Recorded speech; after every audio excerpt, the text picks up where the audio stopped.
Yes.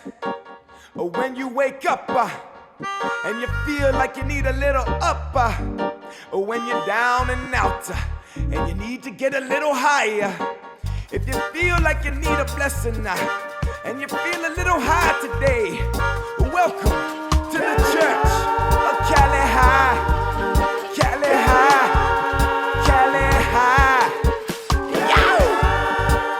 Yow! Welcome to Cali High, episode 46. I'm your host, Chenzo Nico, and this week we catch up with CEO Armen Paronyan and master grower Chris Koljan of LA Cannabis Company for an update on the state of cannabis businesses locally and statewide.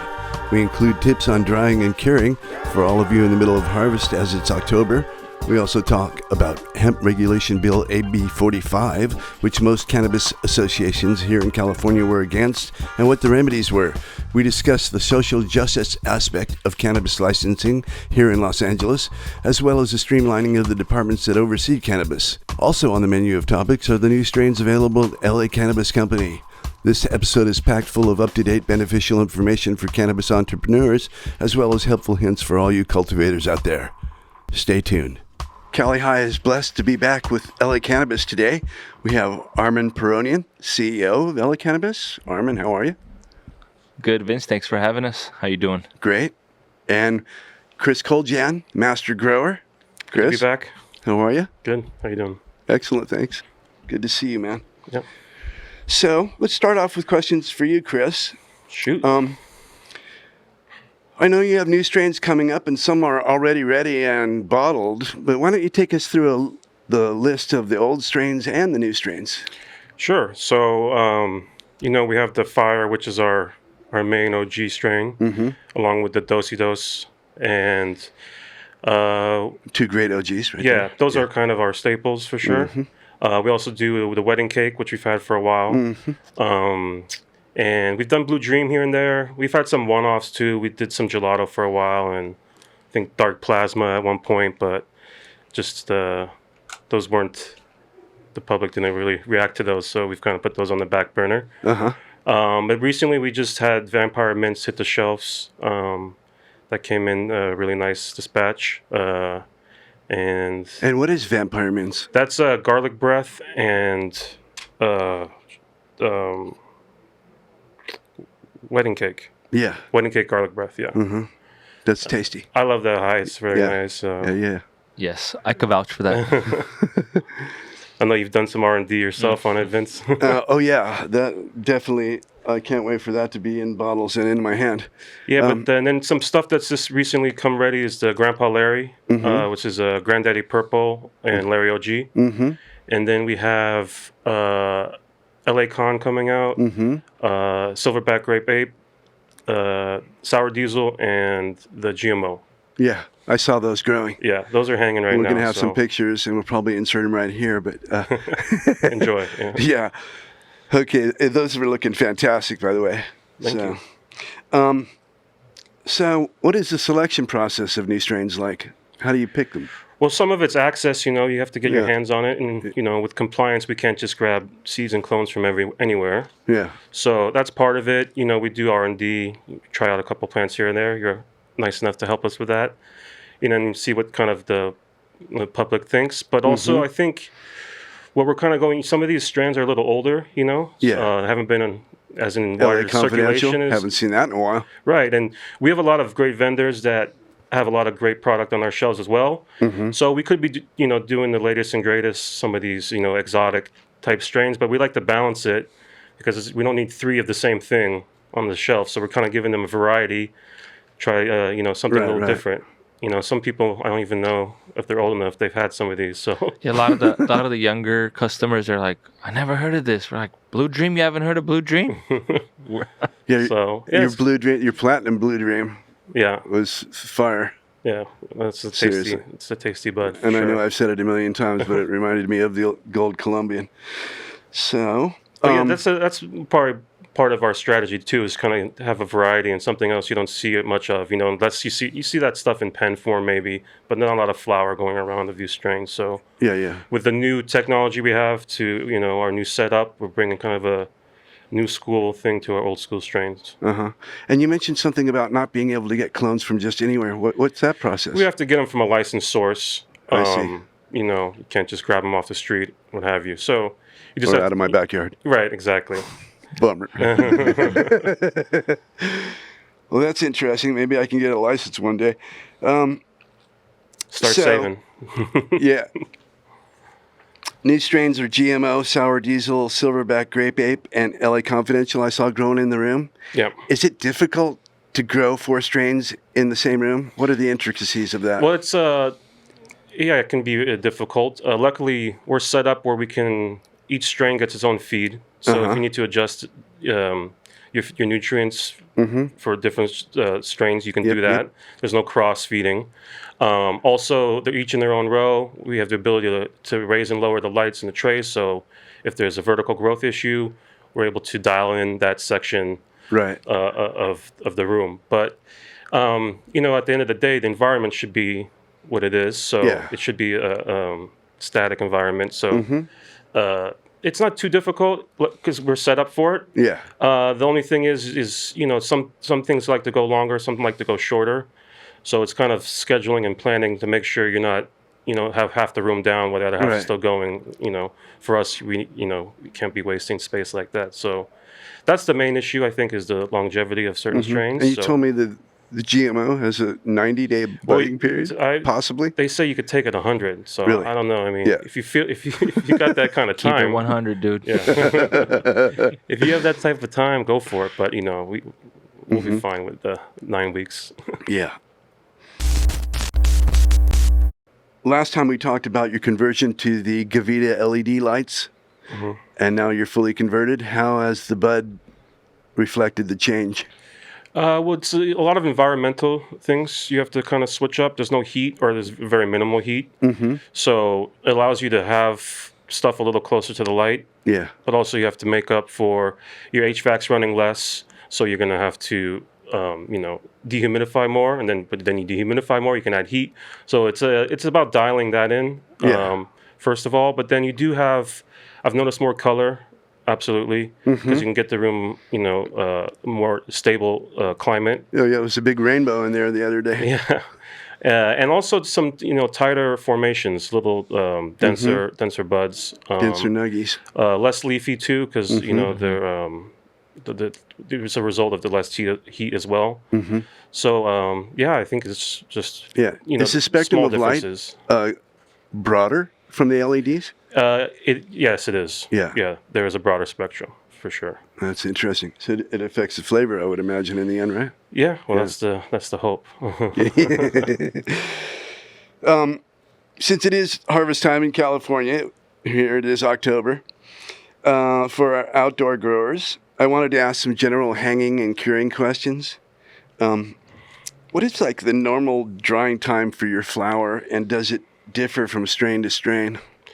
There is slight difference strain to strain, just mostly density or you know size of plants. Some have longer stalks, shorter stalks.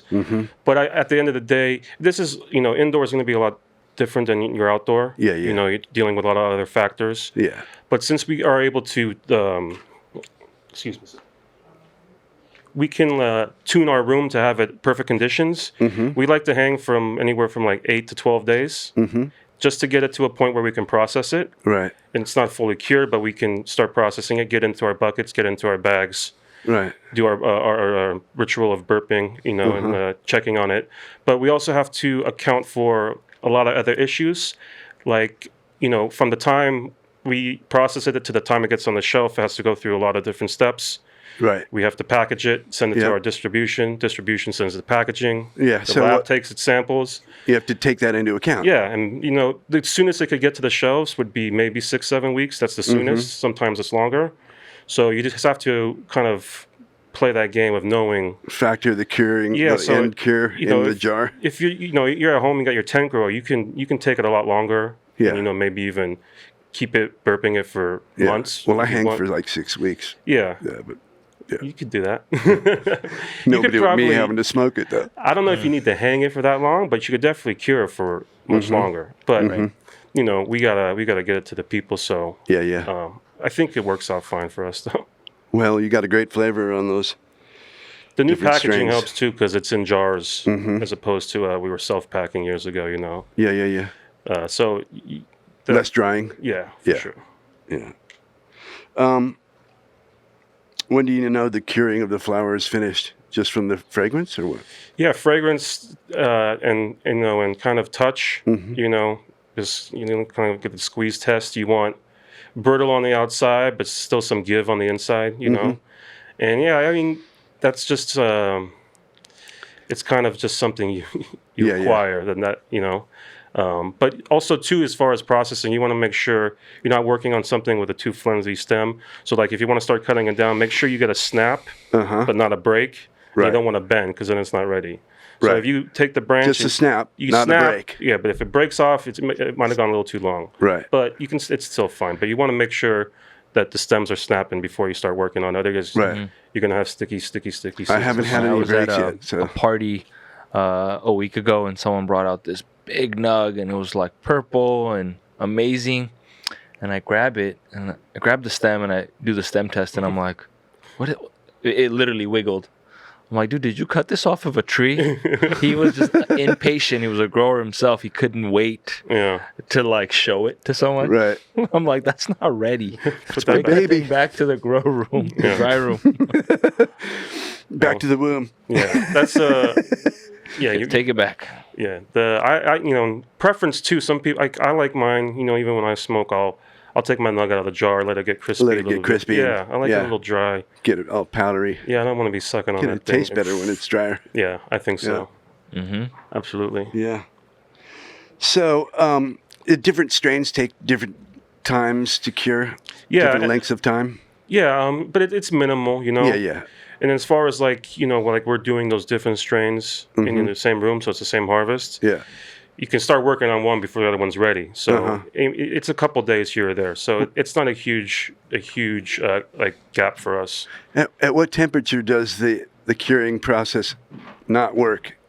You mean as far as too hot? Getting too low. Well, yeah, low. Well, if it's too low, that can cause issues. But if you're doing it via HVAC, you're also dehumidifying with that. So I like it on the colder side, like 70. Yeah.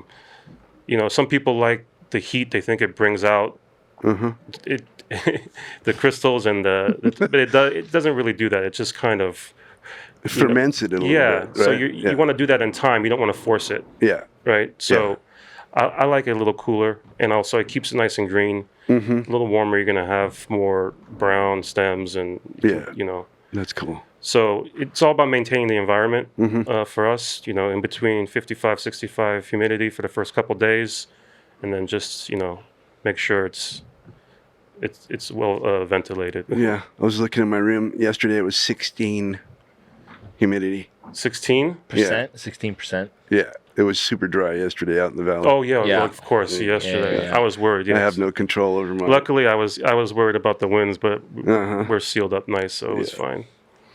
So, cannabis is the most burdened product when it comes to regulations in California. Can you take us through the track and trace procedures you have to go through from clone to dried flower for the state? Fun stuff. Yeah. As master grower? Well, yeah, that it can be a headache, but at the end of the day, it's, to protect cannabis. Right. Deregulation can be, let's look at the ocean right now and see what's going on off the coast. Yeah, no, I'm not a... So it's a headache, but, we've been doing it for 2 years now. The only real issues we ever run into are technical issues. You're dealing with software and stuff where mishaps can happen. But it's pretty simple, even though it is the most comprehensive tracking system, I think, in any industry. So... like we were talking about before, if you're going to have clones or seeds, they need to come from a source, a tagged source, or whether that's a mother plant or, another supplier. You have to have a source tag. And then once you want to say you clone 100, you can do a vegetative batch, an immature batch, can be one tag for 100 plants. Up to 100. It can be less too. So you want to say, let's take 100 clones off one mom. That's one tag for those 100 clones all the way through veg. Then once you put them into flower, or their final resting spot, you have to tag each individual plant with its own UID tag.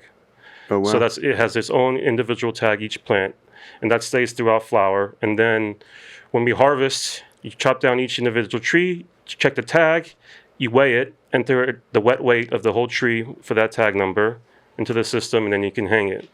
And then after harvest, you total up your total bud weight, your waste weight, your stems and fan leaves you're not going to use, and your trim weight. You have to report all those. And then after that, you package it and you send it off to distro. Okay. Well, I thought I had it bad in the backyard. Yeah, it sounds horrible, the weighing and that stuff, but you get used to it. It's no big deal now. It's just, That's cool. What you got to go through. Yeah. It's the administrative work, It's not why I got into this business, but it's part of it now, so you just got to do it. All right. So, Armen, let's move over to some quickly, questions. Can I just also absolutely. shout out the rest of the cult team, Adam, Johnny, and Chris, who do a real great job for us. Yes. Because, I spend a lot of time at my desk now doing track and trace stuff. So, so you have assistants. They're the ones with in the work. Yeah, they're the ones with the green thumbs right now, too. Yeah. So, I met Chris, so shout out to Chris. Yeah. That's cool. Just wanted to give a shout Chris out to number the guys. 2. Yeah, that's right. I'm number 1. So, always be number 1. Armen, what's been happening with the cannabis business here in the States? No, not much. It's a boring old industry. Oh, yeah. I'm sure it is. Well, a lot's always happening.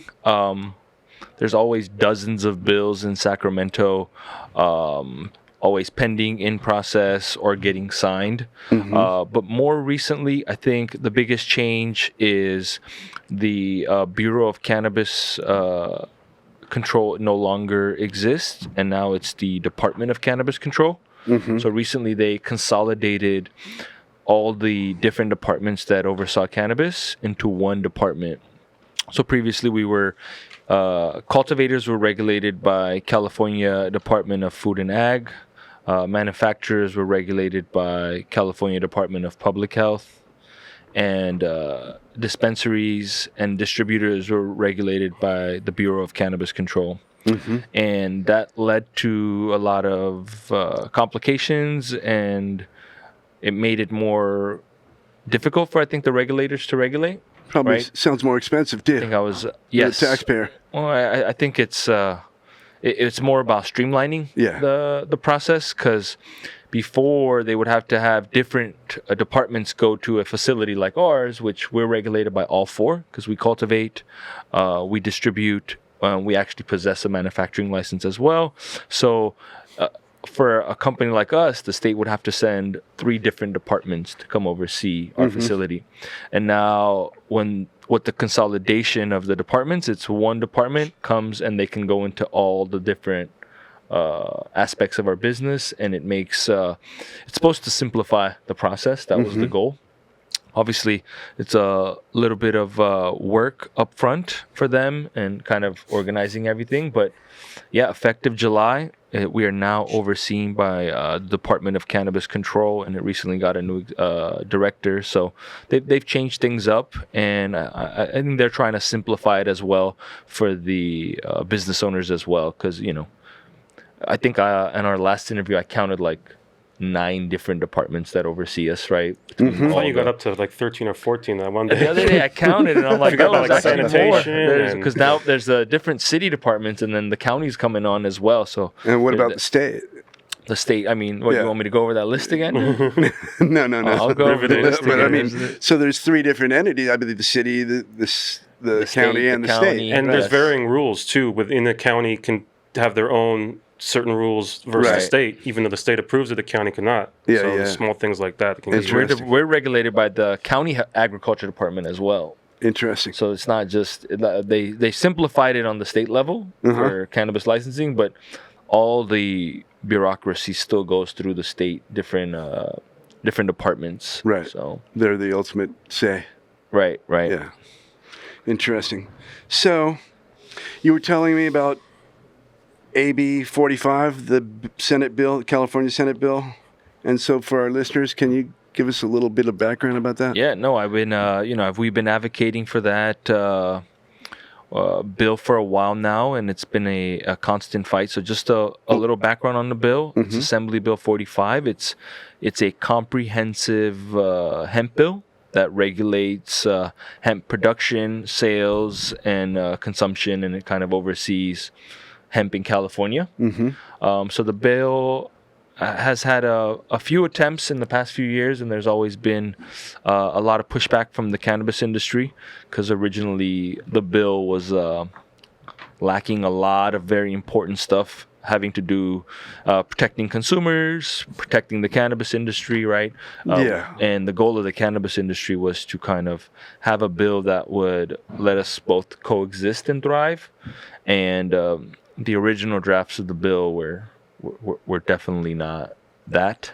Yeah. So it's a bill that's overseeing the hemp industry in California. And I suppose they didn't want as much regulation on their product as the cannabis. Right. So in a lot of different states, hemp's not as regulated as cannabis. And I do see the argument, right? It's if you're looking at just the hemp plant, it has so many end uses, right? But 99% of the hemp grown in the United States is all going to be cannabinoid derived products, right? We're not building hemp bricks right now, right? Like we're not building hemp, like not even hemp clothes, really. Like it's not really happening. It's a small fraction of what's happening in the hemp industry. It's all hemp derived CBD, and now with the rise of the Delta 8 cannabinoid, which actually they were trying to gets you high. Say that didn't need regulation. Right. So a lot of misunderstanding about hemp, and then this hemp bill was directly gonna affect the cannabis industry, and then directly gonna become a consumer safety concern. Right. And so, briefly, can you tell us what parts of AB 45 the cannabis lobby would have amended, and why? Right. So this time around, we had some very big concerns about AB 45. The first one was we wanted testing parity, and the cannabis industry, the hemp industry, will set testing standards because they knew that no bill was going to pass without testing standards. But what they did was they lowered the limits, right? So they could have more pesticides, more heavy metals, more bacteria levels. Yeah, well, how does that help somebody that's ingesting CBD? Right, it doesn't, right? Yeah. So, that was the first thing on our list. Like, hey, testing parity is a no, like that's where we draw the line. The testing parity has to be the same. Right. And that one, luckily, we got testing parity in AB 45. But another one was they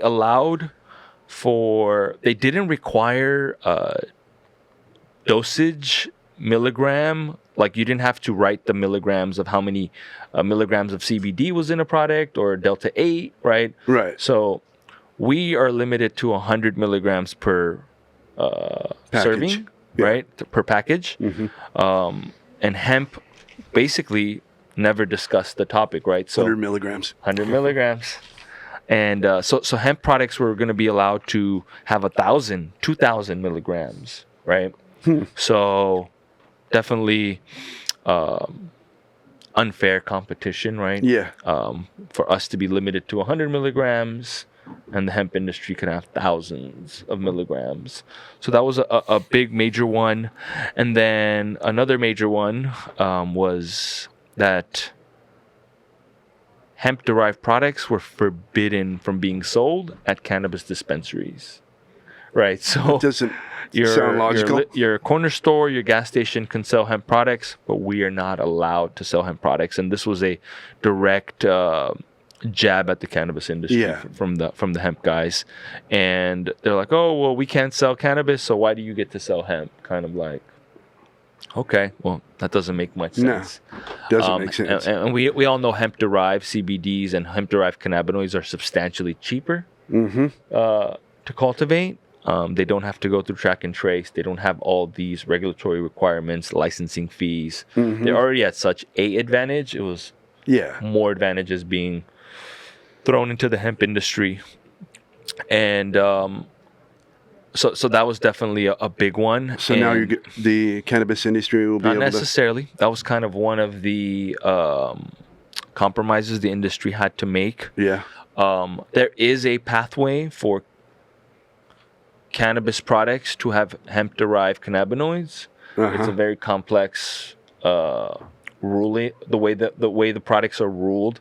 So like raw materials that are hemp-derived can actually be in our products, but the biggest win for us was Delta 8 and all the other Delta 8 THCs are not going to be allowed to be hemp-derived. And if they are hemp-derived, they have to go through the cannabis regulatory process. Oh, that's cool. So that was a big win. Yeah. Because right now we're having a big problem with the Delta 8 THC. Yeah. And the federal government has recently put out their opinion on Delta 8.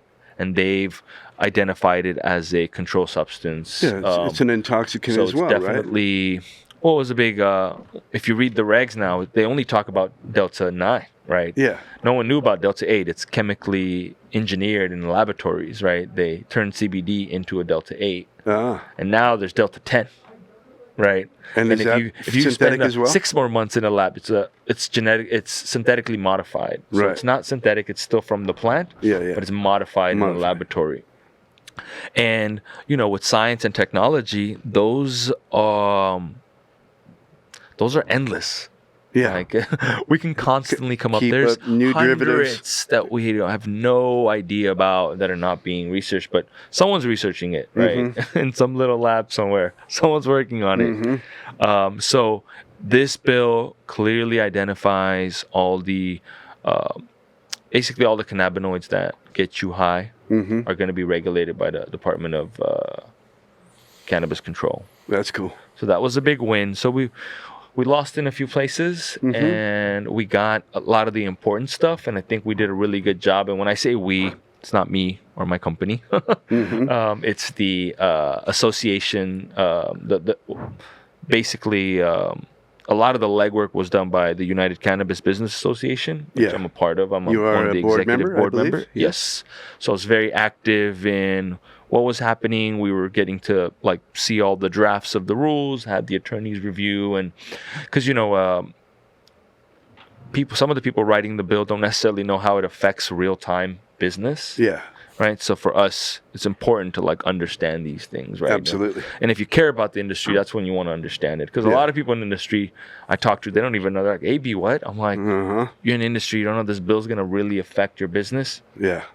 But it's the people at UCBA are the people in the industry that truly care for the industry, love the industry. Shepherds. This is a tough industry, right? You have to really love it. Or you're not. If you're just in love with money and business, you're probably not going to stick around in the cannabis industry.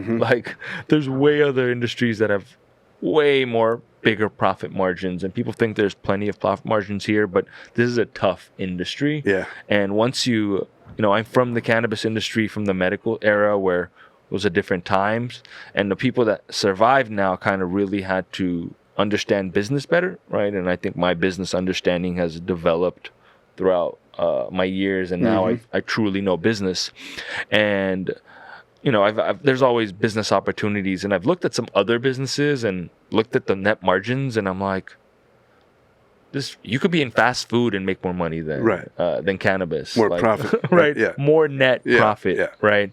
So you have to really love this industry, and it's like the original people or some of the pioneers that are still around, they really love it, right? Yeah. And they're all starting to fade away as well because it is exhausting. Yeah. The industry. But a lot of the bigger companies and the MSOs and the publicly traded ones, it's like those guys, they're not even really in the cannabis industry. Most of them seem like they're in the business of selling stocks most of the time. They really don't care about the product. They care about the bottom line. They care about expansion. They care about the EBITDA. That's the earnings before depreciation and taxes. All the EBITDA. Like how much revenue did you generate? And what is EBITDA? It's the way they evaluate companies. It's your earnings before all your taxes and your depreciation. So if you sell something for $1 and it costs you 50 cents, your EBITDA is 50 cents. Right. right? It's like what you made after the cost of goods and taxes and all that other stuff. So it's the way they value companies in the stock market. But so I think it's really important for people in the cannabis industry that love the industry to kind of get involved in these things, because if we don't, the bigger players will write all these rules and they will determine what ends up on the shelves and what ends up. That'll be screwed. Because imagine all these other industries. We don't know what's going on. I'm in this industry and I'm on the front lines and it's important to me. And so well, we need people that care about weed. You know what I mean? To run the business. Man. I need to not get tired. I gotta figure out. So, keep going. I have the list of the hemp companies that were in support of this. Somebody did their research online. Yeah, I read this bill twice actually, but I just wanted to read some of these. Okay, so the hemp lobby, a U.S. Hemp Roundtable, Alameda County Board of Supervisors. I guess they're growing in Alameda. Arcadia Biosciences, California Cannabis Industry Association, traders. Yeah, it's a Northern California Trade Association, and they represent mainly large MSOs.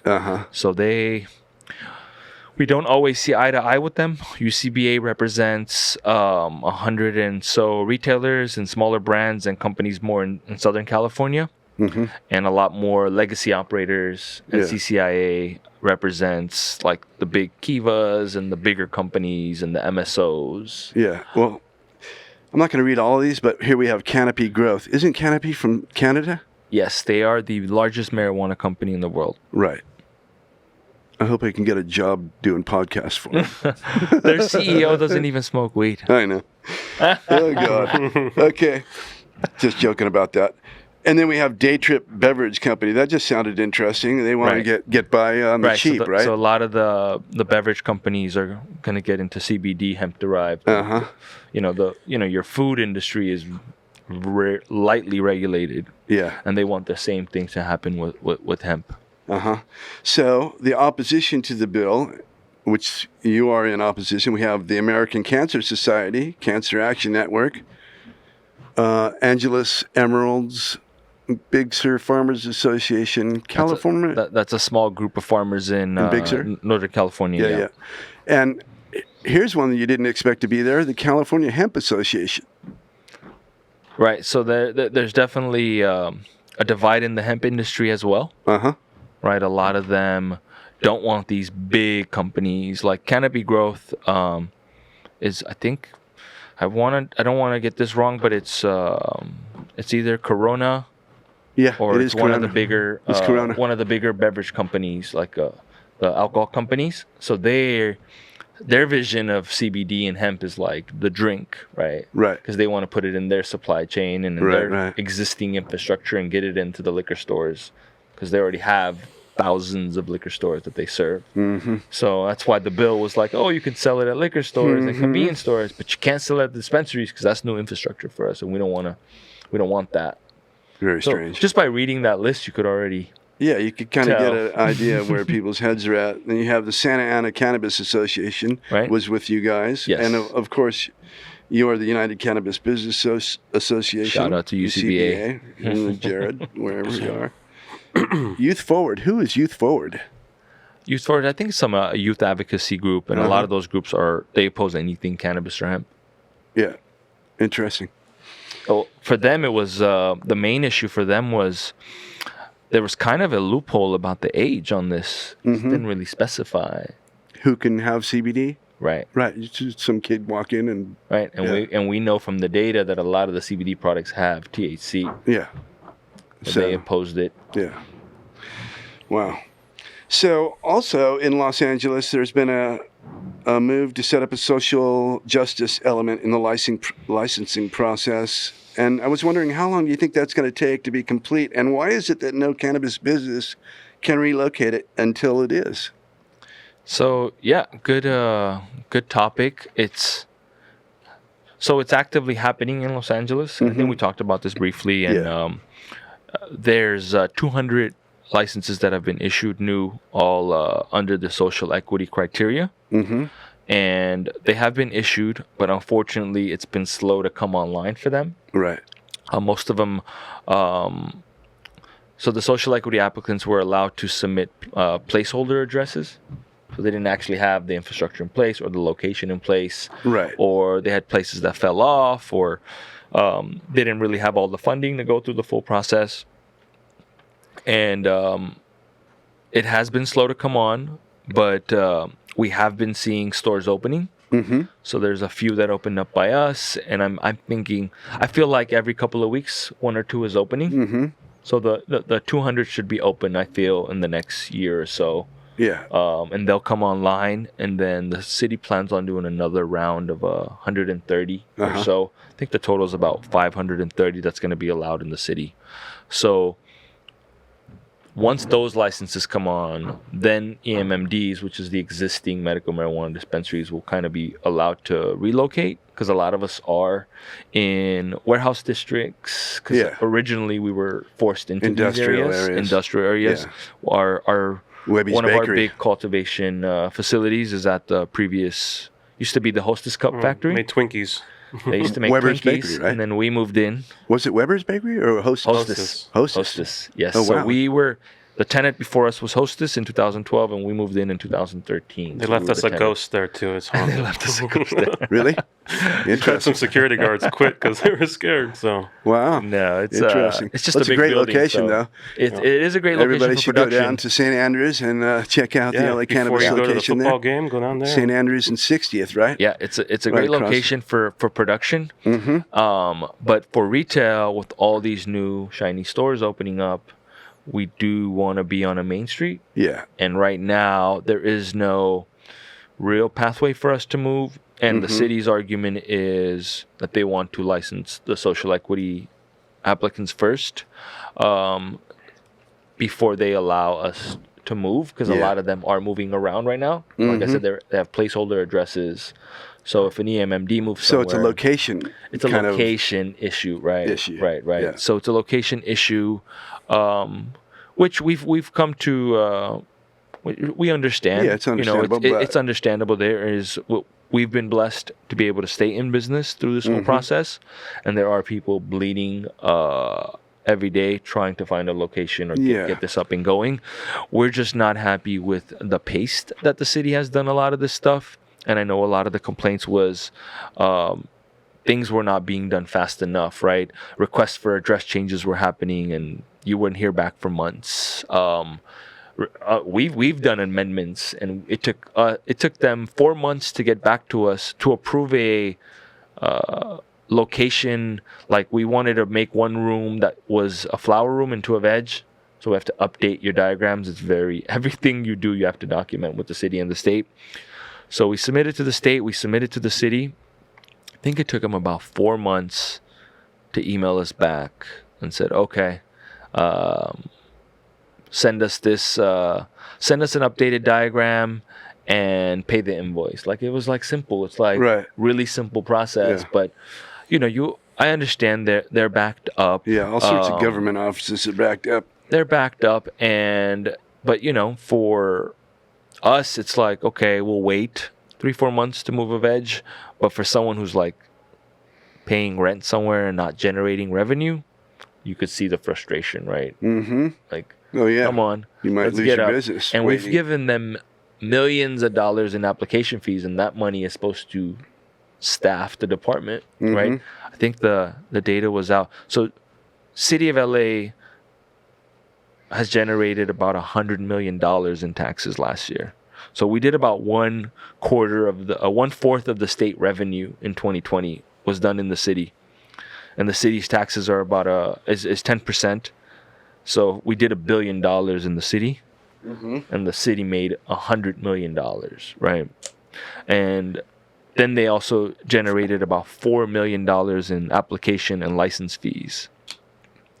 So It's you like, think, where's that money going, right? That should be able to staff enough people to. Well, it get goes your- into the general fund, Yeah. so it's not allocated. But the application money is allocated, and I just feel like there's just not enough urgency at the department to get things done. Yeah. Where it's like, okay, things are happening.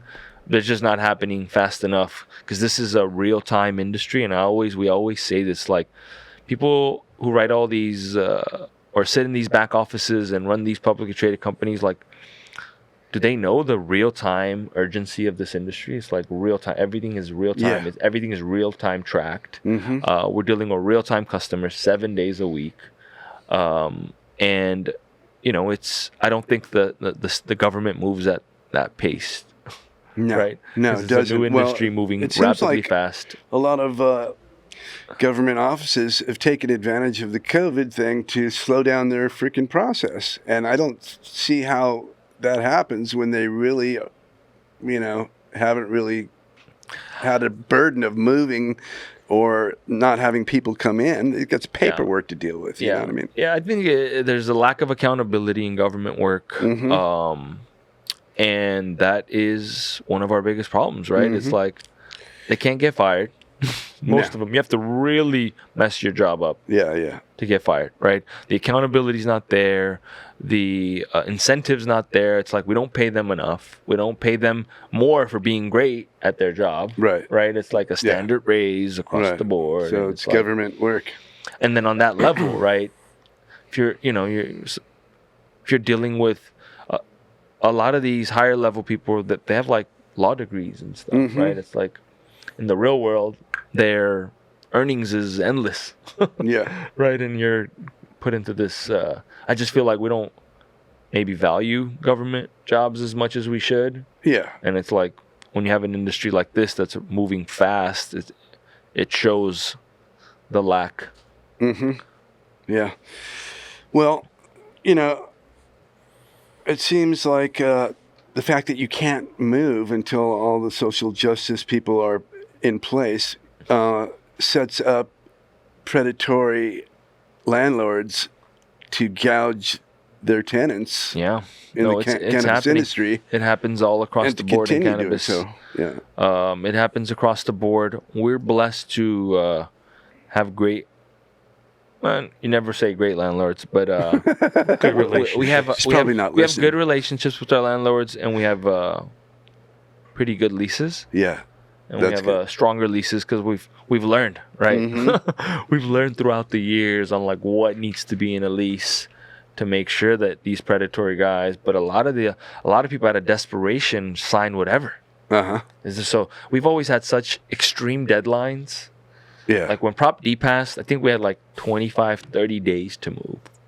It was like, you got to be compliant by this date. It's like, From didn't Rampart? we just vote? Yeah. I remember. Like, didn't we just vote on this? There's a lack of knowledge too about the industry because it is new, but people don't understand the day-to-day stuff. Like you said, in real time, all these things, like on a lot of the laws too, I think missed the point on some of the stuff. Yeah. Because, you know, like he was saying, it's just a lack of knowledge of the day-to-day stuff like that. Yep. Yeah. Like how much moving a veg could be important. They don't understand how that messes up your whole operation. And there may be some non-stoners in the government offices that don't approve of smoking weed. Or extreme stoners. We've run into some of that where Hopefully some of these departments aren't happy they have to take on this workload. You know? Right. We're not going to name the department, but we've had a department in there, and the guy's just like, we're like, dude, first of all, you don't regulate that. If you're here for this, why do you care about that? And interesting. And their bias comes out, you know? Yeah. So, what is the future of the cannabis business looking like? Wow. Especially for the little guy. So, it was funny. We were having this conversation a few days ago with one of my friends, and I was like, you know, in the bigger scheme of things, cannabis is like an infant. Yeah. We're like little babies. Like, let's look at alcohol. Let's look at all these other industries. But on the flip side, I feel like technology and industry and everything is like accelerating so fast in the last 5 to 10 years, way faster than the previous 50. Like you can't compare 1920s prohibition to 2020 prohibition. It's like not the same. So things are moving fast. There's a lot of mergers and acquisitions happening. Unfortunately, the money is pouring into the top. So all the big companies, they don't go out and buy small, medium companies. They go buy the big ones. They pour the money to the top. And what happens is the money goes to the top, it just crushes the bottom. Right. And that's happening now. So the deals are getting bigger. I remember in 2017 when MedMen announced that they had $100 million, everyone was like, whoa, they have $100 million. The next year, cannabis industry raised like $1 billion. I was like, what? $1 billion in deals happened? Now, there was $180 million in deals last week. Right. So it's accelerating exponentially. Billions are pouring into the industry. So it's definitely moving fast, which, yes, it's good, right, for the investors. Is it good for the product? Maybe, maybe not. I don't know. Innovation is happening. One thing I can say, because I've been to a lot of states, Oregon, Washington, Colorado, Connecticut, Massachusetts, Florida. I've seen like dispensaries. A Cali Bud song. Yeah.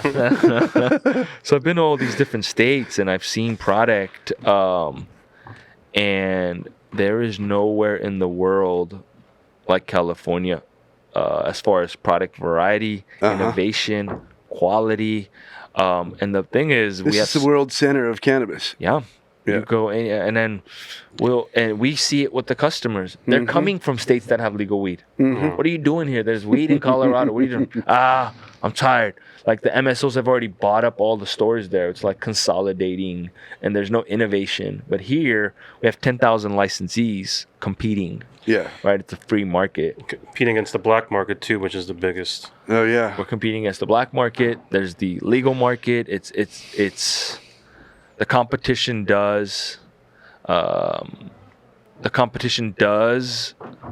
make the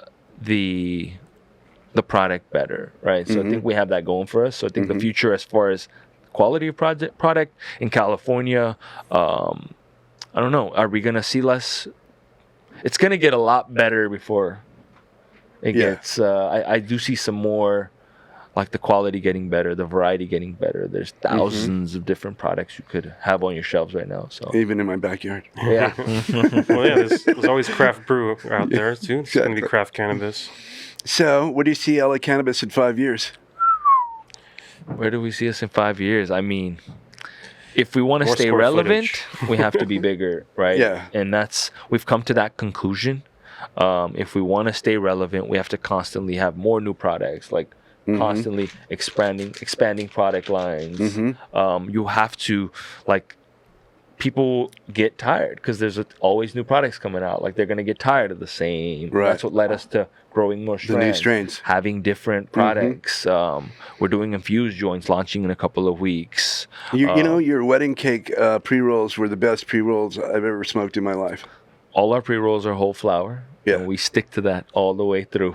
Yeah, well, we don't put shake in there. And it's not just because I know you guys. Right. Okay. So I definitely see us expanding to stay relevant. Because if we don't, unfortunately, the market will squeeze us out. Yeah. Yeah. Well, I hope you get bigger and stay here because of your love and care for the industry and the plant. Yeah, what keeps us going. Be working for you in your backyard if we don't. Exactly. So, new products at LA Cannabis? Yeah. So we have our infused joints launching in a couple of weeks. We have the variety of different new strains that are coming in. We're adding to the ones flower. we were talking about. Yes. We just launched our edibles about a month and a half ago. They're doing great. We got great feedback. It's all organic ingredients, gluten-free, non-GMO. Organic ingredients. Yes. So all the so we don't use high fructose corn syrup. Excellent. It's all sugar. Tapioca syrup. Oh. So it's all organic tapioca. Sorry, that's all right. Delete that. All right, English tapioca. It's all, and then it is organic cane sugar. Yes. Oh, that's freaking great. So the ingredients were very important to us. Yeah. And we went specifically with the company that had the best ingredients. And then we're launching new flavors. We have like a sour apple coming. So we're constantly looking into new. Are you thinking of doing like a 1-to-1? ever? Yes, we are. We're sourcing CBD right now, actually. Excellent. It's on my... I really think that 1-to-1 is an aphrodisiac. Yeah. Yeah. It works for the most stuff, too. All right. Yeah. That's the best ratio. Whatever it takes, man. Not that I need one, of course, but yeah. And then, okay, so what do we have here? We have the dosi cake. That's new, right? The dosi cake is new. Mm-hmm. We also have the dosi just came back. Actually, we hadn't had a batch in a few months, so everyone was waiting on this, and we've the THC content was substantially high on this. So I think we tested at 30% total cannabinoids. So we've definitely gotten the potency up as well. Yeah. And we've been working very hard on that, doing really good stuff, and the product's just getting better and better, and the customers are thrilled. I mean, I see it in their faces. Yeah. We always know if it's a hit with the bud tenders, it's going to be a hit with the customers. Absolutely. Right? So you got to sell. Your bud tenders are your number one customers, right? Mm-hmm. They're sold. Everyone walking through the door sold. Well, I can't wait to try some of these things. Absolutely. These are all I might have yours. to just go outside and light Depending on how much you want to Hope you share. make it home, thanks. man. Well, okay. Thank you very much. And, of course, I wanted to give you a bud of my blueberry muffin. Ooh. And an old mouse. I'm going to text my wife. Bringing muffins home. Yeah, there you go. And the world-renowned Formaggio Azzurro. All right. Which is crossed with your fire. Amazing. And a Afghan landrace. I will try them. Thank you. And I'm going to be waiting to hear what you think. All right. So, sounds good. And I will be trying these. And awesome. And then we also have this Medtainer grinder for you. Oh, wow. Comes cool. with medical grade plastic. It's a grinder, and it's a smell-proof container. Oh, wow. Excellent. It rolled up to 7 grams. Well, Armen, Chris, thank you very much for joining Cali High today. Awesome. Thank you for having us. It's been great. All righty. Cali High out. Everything's lit all these days. I've been smoking on that real pure high grades. Y'all call me for the real up on ways. I fit touch the bedroom real quick, no delays. Y'all text me on a real time, log on FaceTime for minutes hard. Playtime, I now waste time with minutes hard. Jet plane, boat, a suitcase we live in. On tour, grab the money, cause see no life living, yeah. Yeah, every day is like a holiday. Look on life, bill up pay where the money there, work long night. Or some stay fly over in the May, book on flight. The high grade stay rolling out. When the feeling, when you just get a bag of the grades and all bills and paid, yeah, yeah. oh, when the feeling, Even if it's only for a while, just kick back and smile. I'm telling you how I feel like you're on top of the world, like you just linked new girl and she bad now. When you just get a bag of high grade and all bills and paid, telling you what I feel.